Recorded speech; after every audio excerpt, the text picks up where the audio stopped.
Musibah bisa terjadi kapan saja dan di mana saja. Tidak ada satupun yang tahu dan bisa mendebak kapan akan terjadi.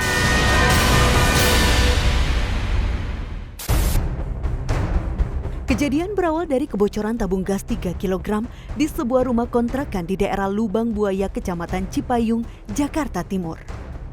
Tragedi pada Minggu malam 5 Juli 2020 itu mengakibatkan satu keluarga, suami istri dan 2 anak mengalami luka bakar hebat. Sakit, tolong. Inilah sebuah pertarungan antara hidup dan mati di dalam kobaran api.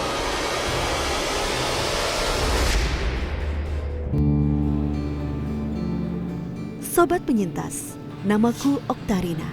Aku adalah korban selamat dari musibah kebakaran akibat tabung gas yang menimpa keluarga kami.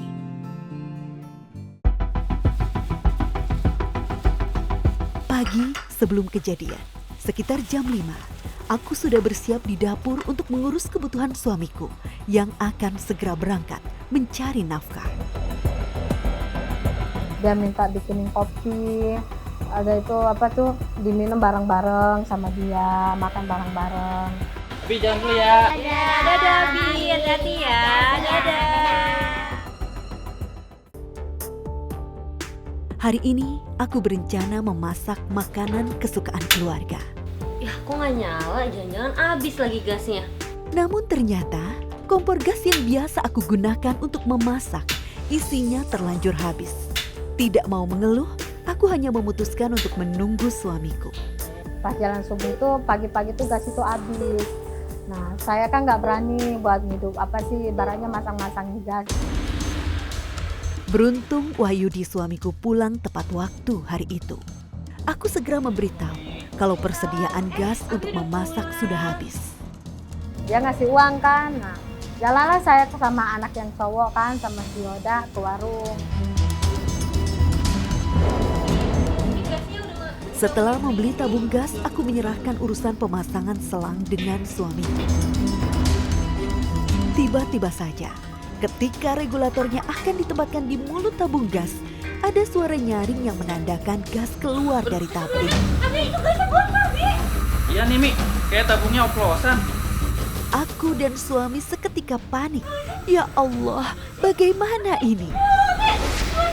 Setelah dia buka segel, gas ini mau dipasang regulator, tiba-tiba muncrat gede kayak gitu, kayak suara shower air gitu kan. Abi, ya Allah. Abi, ini gimana, Bi? Yaudah Mi, tolong bawa anak ke teras dulu ya Mi ya. Iya. Matiin screennya sekalian ya. Sadar dengan kondisi darurat saat itu, suamiku menyuruhku untuk segera mengevakuasi anak kami, Naura dan Yoda, ke tempat yang aman. Kamu di sini aja ya. Jangan masuk-masuk ke dalam, nanti Umi marah. Dengar nggak? Bahaya, di dalam ada gas. Tidak mau meninggalkan suamiku dalam kesulitan sendirian. Setelah aku mengamankan anak-anak, aku kembali lagi ke dalam rumah untuk mencari jalan keluar.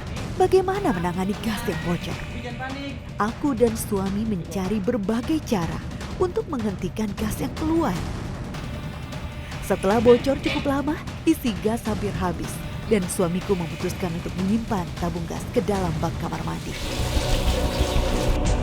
Selain itu, ia juga menyemprotkan air menggunakan selang ke lubang tabung gas.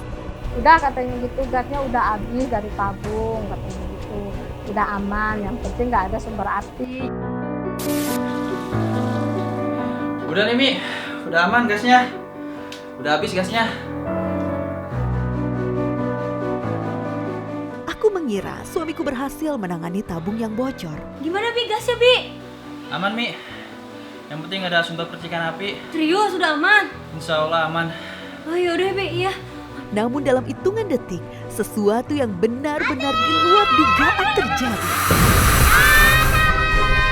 Yaudah, Naura, astagfirullahaladzim.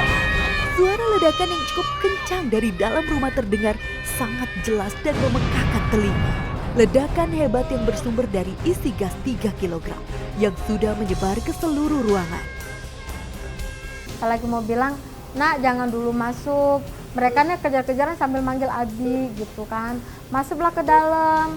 Nah saya tuh lagi berdiri, ibaratnya di luar enggak, di dalam enggak lah, di antara pintu depan.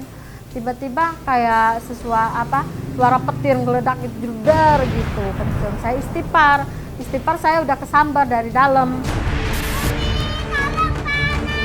Masih dalam kondisi kesadaran penuh, aku segera menyelamatkan anak-anakku. Sebagai ibu, aku berusaha melindungi Naura dan Yoda, meski harus menahan rasa panas akibat si jago merah. Saya yang loncat di depan pintu itu memang udah api itu udah nyala semua. Sedangkan saya udah kena ibarat kena api dari dalam kan. Tubuh Naura yang sudah dipenuhi api, segera aku selamatkan lebih dulu. Kondisi Naura saat itu sudah memprihatinkan. Luka bakar di sekujur tubuhnya hampir 80%. Saya angkat, saya gendong, saya bawa ke teras ke depan. Saya matiin lah. Berusaha saya matiin bagaimana pakai tangan itu sampai saya nggak merasa panas apapun di tangan itu, matiin api itu kayak saya nepuk tangan lah gitu. Namun proses penyelamatan belum selesai. Aku masih harus menyelamatkan Yoda, anak pertamaku. Karena panik, anakku Yoda justru refleks melarikan diri untuk berlindung ke dalam kamar. Ya Allah, aku benar-benar sudah kehabisan tenaga. Bagaimana ini? Di satu sisi, suamiku Wahyudi belum aku selamatkan. Ya Allah, Bi. Ayo buruan keluar, Bi. Jangan di dalam terus. Umi cuma bisa nolongin anak-anak. Ayo, Bi, keluar. Saking saya udah nggak sanggup, saya cuma bilang begini sama suami. Ayo Bi, keluar, jangan ditunggu di dalam. Umi nggak bisa nolong Abi. Umi nolong anak-anak. Dia cuma bilangnya, iya, kata dia. Aku yang hanya manusia biasa, lama-kelamaan tenagaku mulai habis. Syukur alhamdulillah, orang-orang merespon dengan segera mengevakuasi kami ke rumah sakit terdekat untuk penanganan medis. Keadaan saya aja itu benar-benar yang dibilang itu udah kuat nggak kuat, rasanya itu benar-benar udah nggak karuan, rasa panas, menggigil, udah nggak benar, buat berdiri pun saya udah nggak kuat. Tapi saya usahain untuk kuat, untuk tegar gitu kan, sampai saya itu minta tolong lah sama tetangga mengeluh. Sobat penyintas, pasca musibah ini banyak sekali pelajaran hidup yang bisa aku ambil. Bayangkan sobat penyintas, anakku Yoda dan Naura harus menjalani operasi bedah kulit tiap 2 hari sekali. 2 hari sekali ya, itu juga kita nggak tahu ya operasi apa, tapi dari dokternya dia harus naik ke ruang operasi. 2 minggu setelah kejadian, tepatnya jam 3 subuh, aku harus menerima kenyataan pahit lainnya. Inna lillahi wa inna ilaihi roji'un.